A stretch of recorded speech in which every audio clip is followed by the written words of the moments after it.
За сая Библиэдх ариун сүнсний нөлөөллийг нөхцөл байдлын өнцгөөс нь тайлбарлалаа.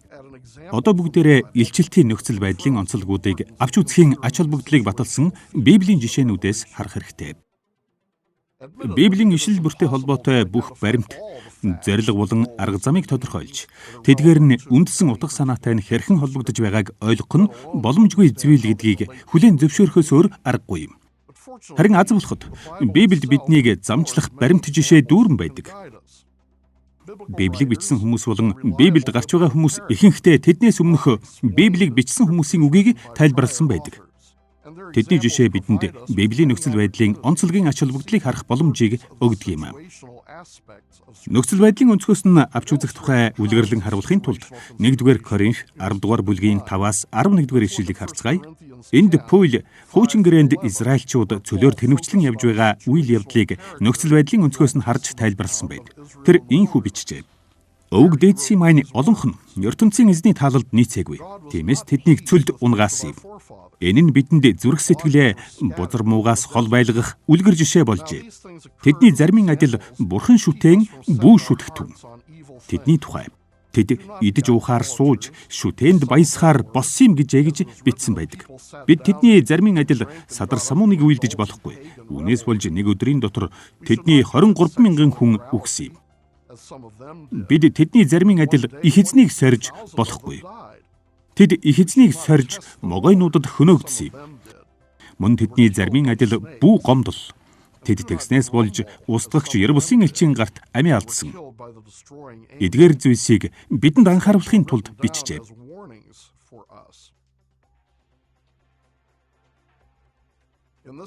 Энэ хэсэгт Паул хуучин гэрээний 4 хэсгээс иш татсан байна.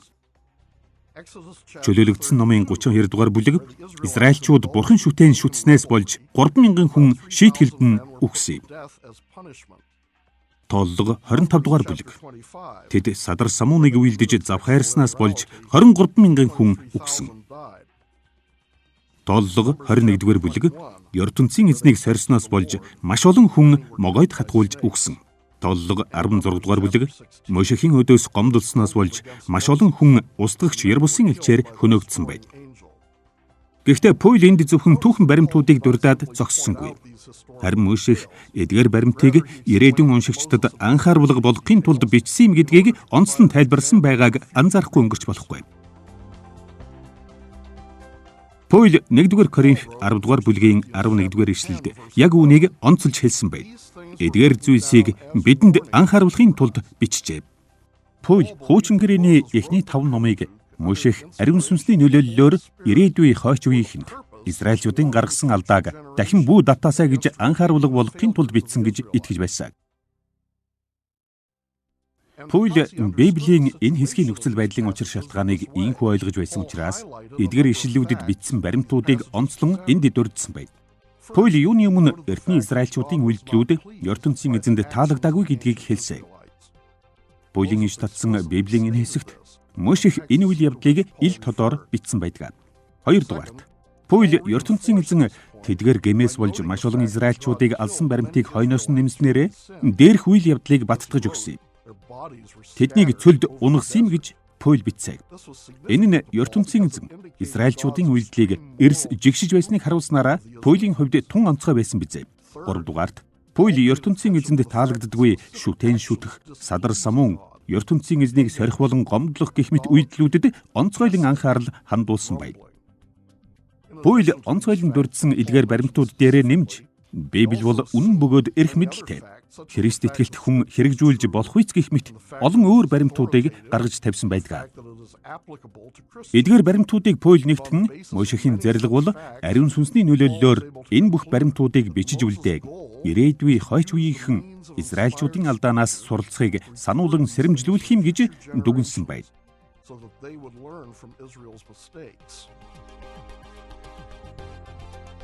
Паулийн энд ашигласан бүх арга замыг судлах цаг бидэнд даанч байхгүй.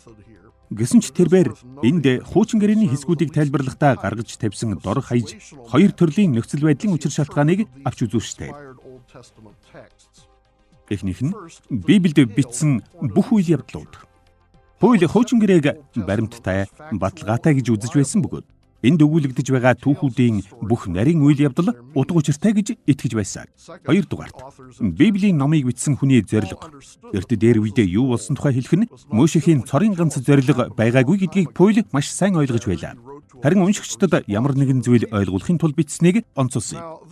Энэ жишээ бүрэн ойлгоход хангалттай бус. Гэхдээ л энэ нь бидэнд Библийг тайлбарлахдаа анхаарал зохих, нөхцөл байдлын онцлог төрлүүдийг тун сайн ойлгомжтой харуулсан жишээ юм. Бид наривчлан тоочсон баримт гэх мэт Библиэд ил тодор хэлсэн зүйлсийг анхаарч байх нь чухал. Мөн бичсэн хүнийх нь санаа, зориг гэх мэт Библиэд далд утга санаагаар илэрхийлсэн зүйлсийг ч анзаарлгүй өнгөрөөж болохгүй юм. Библийн нөхцөл байдлын онцлогийг эдгээр болон бусад төрлөөр авч үзэхээ санаж хэрэгжүүлбэл Библийг зөв ойлгох итгэл маань улам бүр баттай болох юм.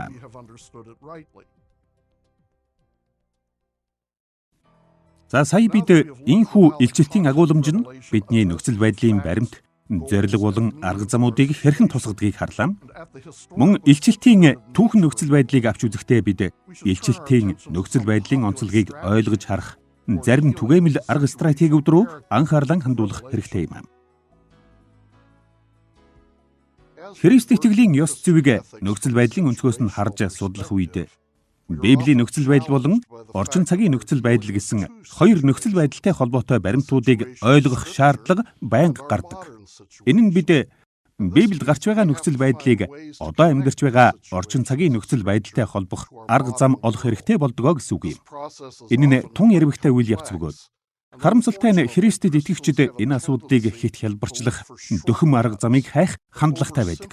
Тиймээс бид Библийн нөхцөл байдлыг одоо цагтаа хэрхэн холбох ёстойг ярихаас өмнө Христэд итгэгчдийн зарим алдаатай стратегийн тухай авч үзцгээе.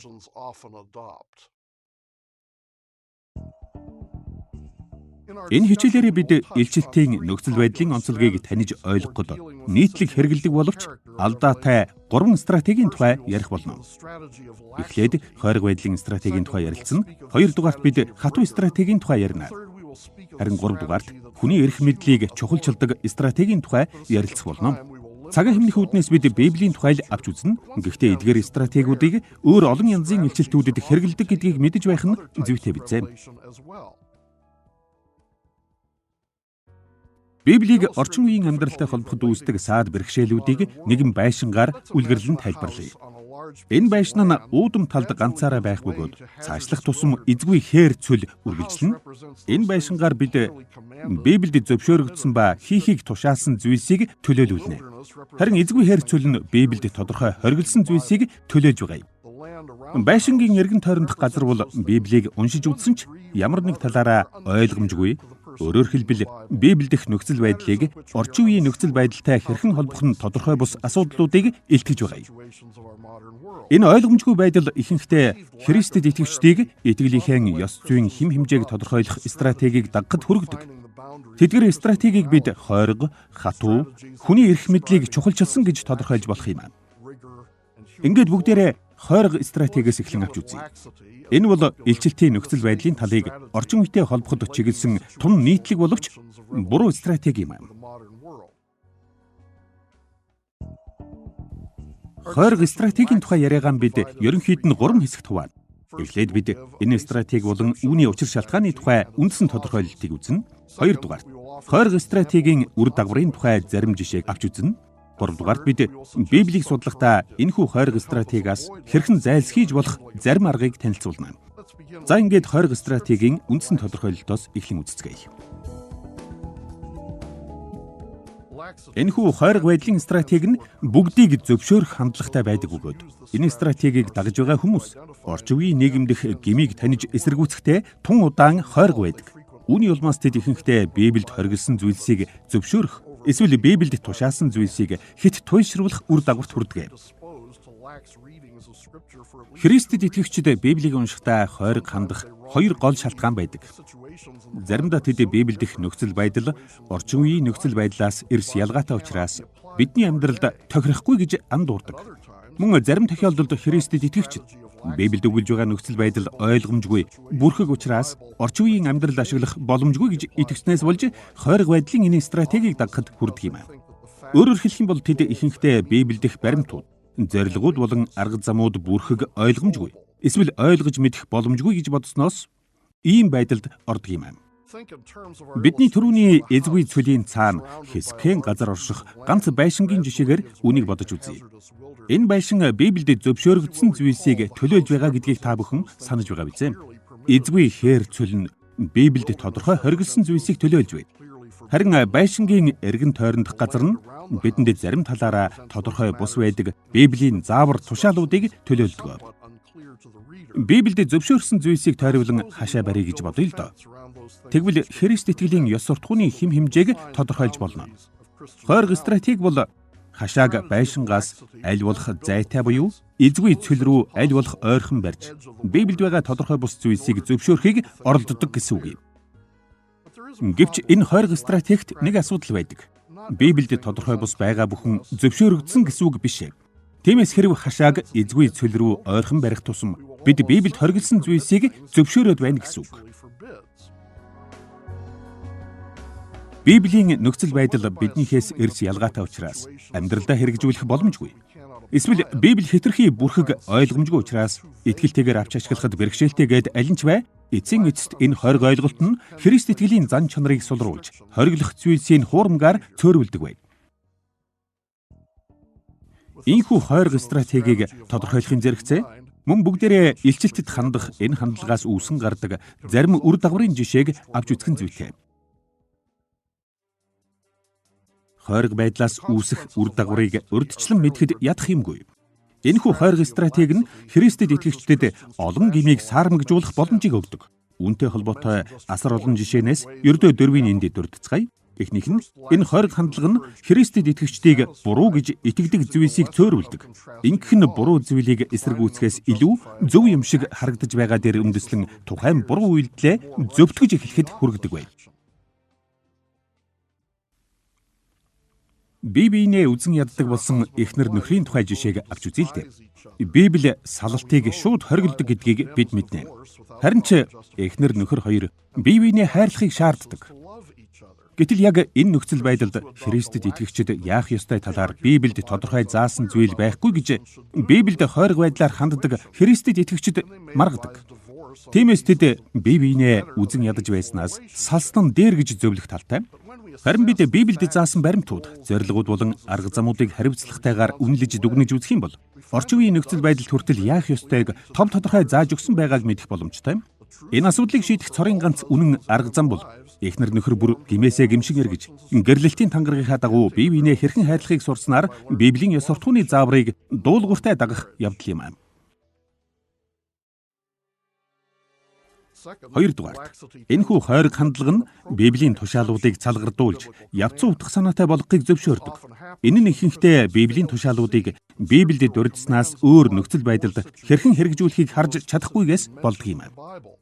Жишээ нь Есүсийн үед зарим хүмүүс бие махбодороо завхаарайгүй бол завхаархын эсрэг тушаалыг зөрчөөгүй гэсэн үг гэж итгэдэг байжээ. Тэд үнэндээ завхаархын эсрэг энэ тушаалын бие махбодоор үйлдэхээс илүү гүн гүнзгий жинхэнэ утга санааг олж харахыг хичээхгүй хойрог хандаж байсан.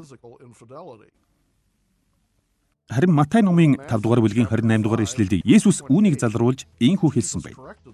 Эмэгтэй хүнийг тачаадан харсан хэн боловч сэтгэлдээ түүнтэй аль хэдийн завхаарсан гэсэн үг. Завхаархын эсрэг тушаалтай холбоотой баримтууд, зорилгууд болон арга замуудыг судлаж мэдэж чадахгүй бол бид завхаарл болон шунал тачаал аль нь ертөнцийн эзний хүслийг эсэргүүцдэг гэдгийг амархан үгүйсгэж чадна. 3 дугаарт энэ хойрог хандлага нь Библийн тушаалуудад худал стандартыг нэмж болно гэсэн сэтгэгдлийг Христэд итгэгчдэд төрүүлдэг. Тэд Библиэд байхгүй баримт, зорилго болон арга замыг төсөөлөн бодож, өөрсдөө төсөөлөн бий болгосон тэрхүү стандартаа Библийн тушаалуудыг зөрчих шалтгаан болгодог байна.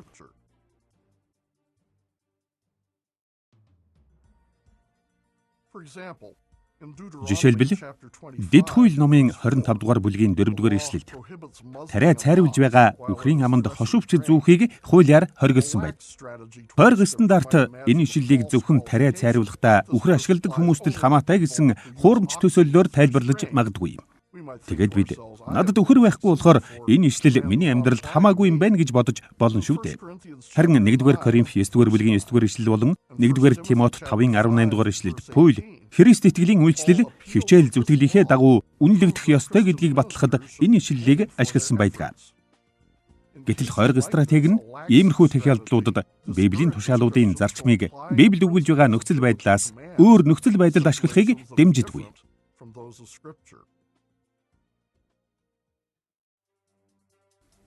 Дөрөвдүгээрт хойрог стратеги нь мөн биднийг сайн хүсэл эрмэлзэл, хор муу үйлдэлийг далдалж болно гэж бодоход хүргэдэг. Бид Библийн баримтууд, зорилгууд болон арга замууд дэндүү өөр ойлгомжгүй гэж итгэх юм бол альва үйлдэлийг орчин үеийн хүсэл сонирхлын үндсэн дээр шүүх хандлагатай болж ирдэг юм аа. Жишээ нь бидний олонх нь өлсөж байгаа хүн хоол хулгайлах нь аргагүй гэж зөвтгөхөд эргэлзэх юмгүй байх. Мэдээж өлсхийн эрхэнд хулгай хийж байгаа хүн болон амархан ашиг хонжоо олохын тулд хулгай хийж байгаа хүн хоёрын хүсэл сонирхол эрс ялгаатай. Гэвч ертөнцийн эзний үг энэ хоёр үйлдэлийг хоёуланг нь хоригддог.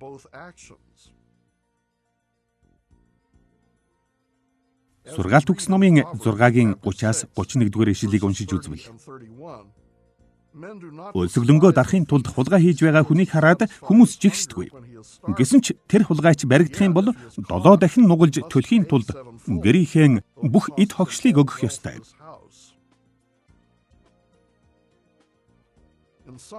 Энэ бүхнийг дүгнэж хэлэхэд хойрог стратеги нь ертөнцийн эзний хоригдсон зүйлийг зөвшөөрч хэтэрхий цалгардуулах хандлагатай байдгаа гэсэн үг юм. Өөрөөр хэлбэл ертөнцийн эзний хуулийн заавруудыг ховийн хүсэл сонирхлоороо орлуулахыг аль болохыг эрмэлзэж, үүрэг хариуцлагаас зүгтах арга замуудыг үргэлж хайдгийг.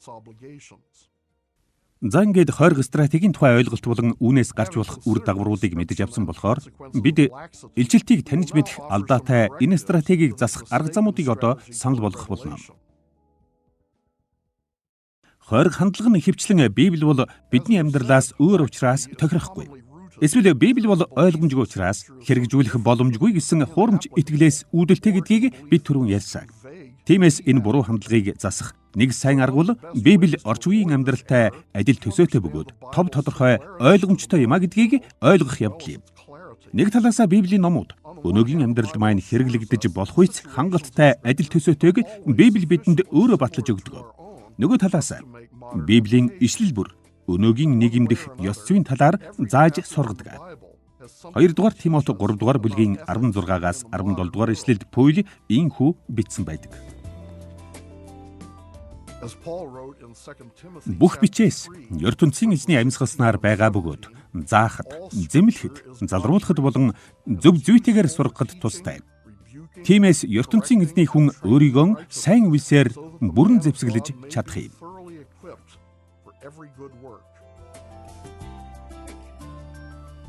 Библи дэх нөхцөл байдал бидний өнөөгийн нөхцөл байдлаас эрс ялгаатай учраас амьдралдаа ашиглах боломжгүй гэсэн бодол орж ирэх бүрт Библийн баримтууд, зорилгууд болон арга замуудыг илүү гүнзгий судлаж, орчин үеийн амьдралын баримтууд, зорилгууд болон арга замуудтай харьцуулж үзэх хэрэгтэй. Тэгж чадвал Библийг ашиглаж болох зарим нэгэн уялдаа холбоог олж харах болно. Библийн болон орчин үеийн амьдралын нөхцөл байдлууд хоорондоо ялгаатай мэт харагдаж байсан ч гэсэн бид хэрэгжүүлэх боломжгүй гэж дүгнэж болохгүй юм.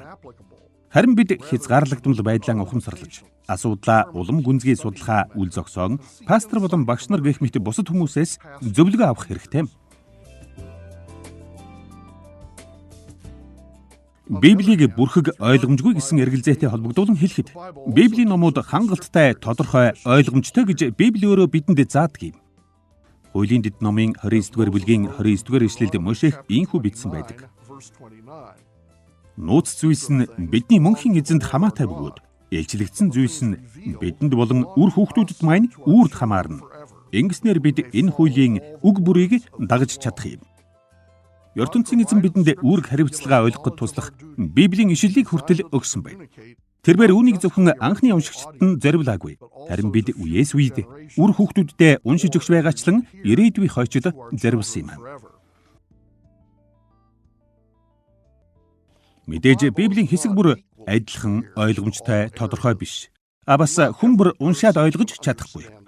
Гэхдээ Библиэс ёс зүйн хим хэмжээг авч ашиглахад бол хангалттай ойлгомжтой юм аа.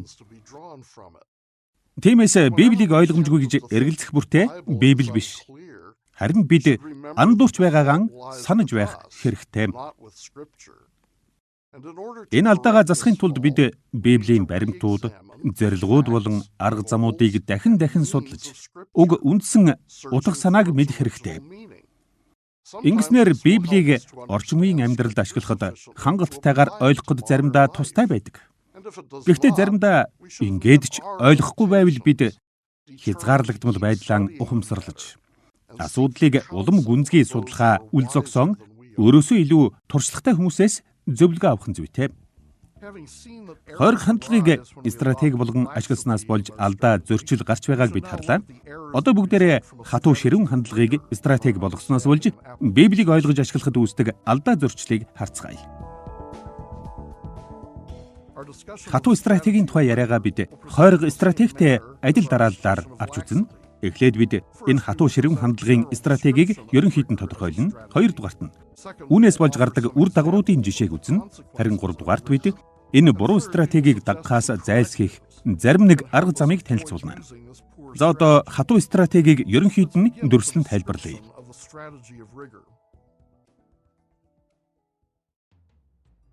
Христэд итгэгчид илчилтийг судлахдаа хатуу стратегийг дагах хандлагатай байдаг. Тэд гмийн эсрэг хит их анхаардаг бөгөөд ялангуяа тухайн гм Библиэд хоригдсон нь тодорхой байгаа үед тун хурцаар энэ асуудалд ханддаг. Үүнээс болж тэд хит хориглон эсэргүүцэх тал руу туйширдаг гэсэн үг. Хориг стратегийн адил энэхүү хатуу стратеги нь мөн л Библийн адил төсөөтэй болон ойлгомжтой байдлын тухай буруу итгэл үнэмшлээс улбаатай. Библи бидний өнөөгийн амьдралтай адил төсөөтэй эсэх тухайд бол энэ хатуу стратеги нь Библиэд их нөхцөл байдал, орчин үеийн нөхцөл байдлаас бараг ялгаа байхгүй учраас шууд утгаар нь авч хэрэглэж болно гэж үздэг бай.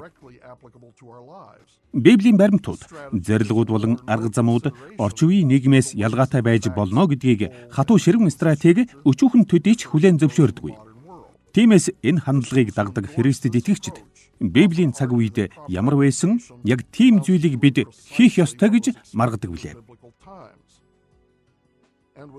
Библийн ойлгомжтой байдлын тухай энэ стратегийг дагдаг Христэд итгэгчид Библийн баримтууд, зорилгууд болон арга замууд ойлгомжгүй санагдсан ч Библийг шууд тэр чигээр нь хэрэгжүүлэх нь хамгийн зөв зам гэж андуурдаг гэсэн үг.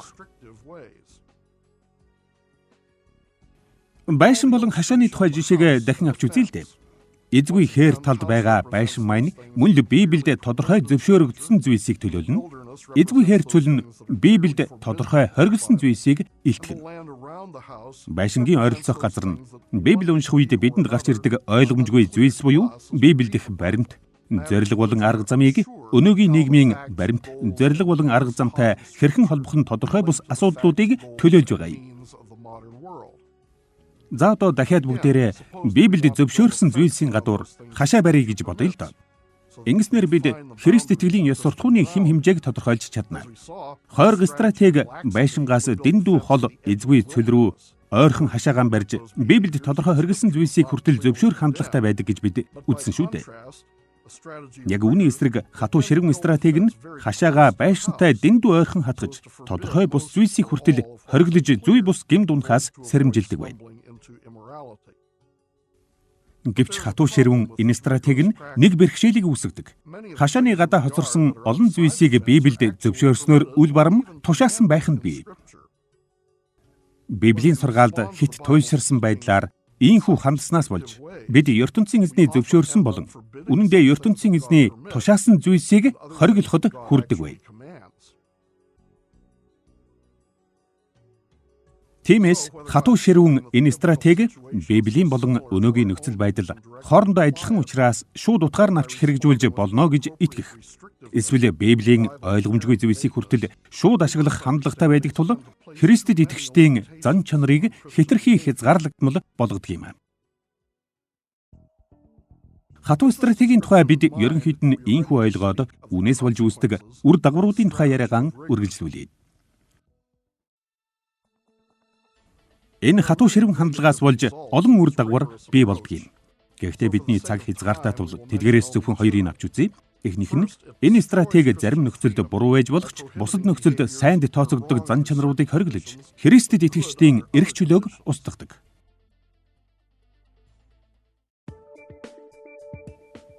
Христэд итгэгчид сайн мууг ялган таних эрх чөлөөтэй гэж Библи заадаг.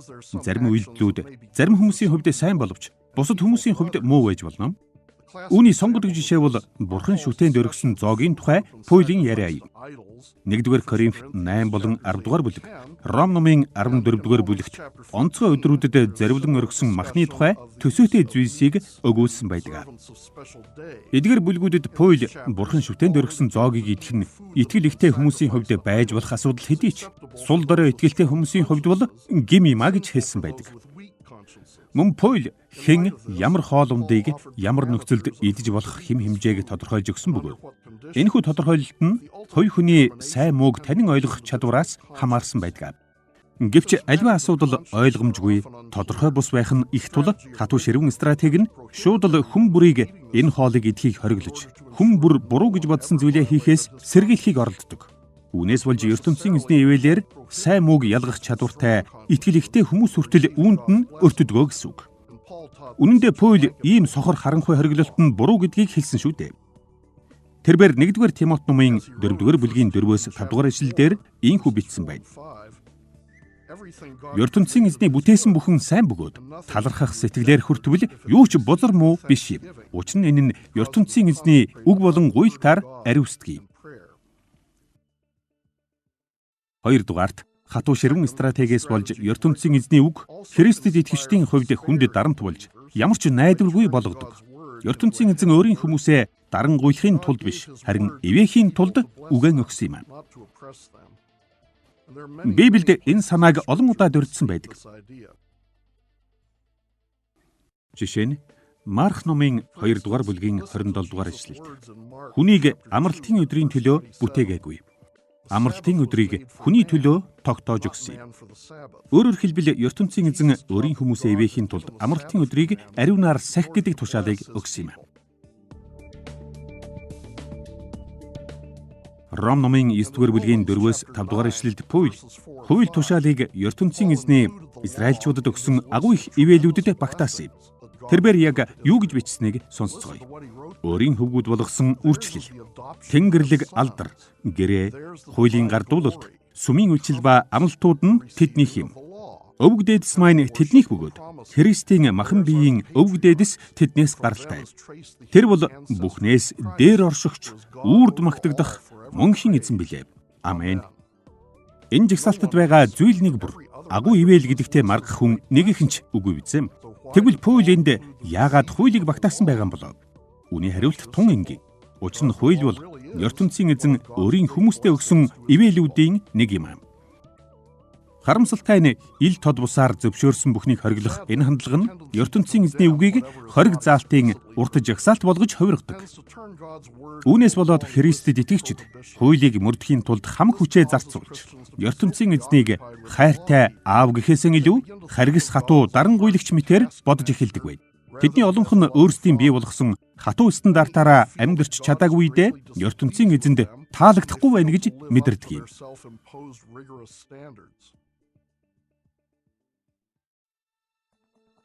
Энэ бүхнийг дүгнэж хэлэхэд хатуу стратеги нь Христ итгэлийн эрх чөлөөг боогдуулж итгэгчдийг цөхрөл рүү түлхдэг. Үүрэг хариуцлага таньж мэдэх орлогод маань саад болж биднийг аварсан ертөнцийн эзнийхээ дотор баяр хөөртэй амьдрах чадварыг маань няцаадаг. Хатуу стратегийн тухай тайлбарлаж, мөн түүнээс гардаг зарим үр дагаврын тухай ярилцлаа. Одоо бид энэ алдаанаас өөрсдийгөө хамгаалах зарим аргыг танилцуулъя. Хатуу ширүүн энэ хандлага нь ерөнхийдөө хоёр хүчин зүйлээс хамаардаг гэдгийг бид үзсэн.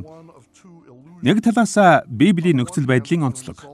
Өнөөгийн нөхцөл байдалтай яг адилхан учраас орчин үед ч бас Библийг шууд тэр чигээр нь хэрэгжүүлж болно гэсэн буруу итгэл үнэмшлээс үүсдэг.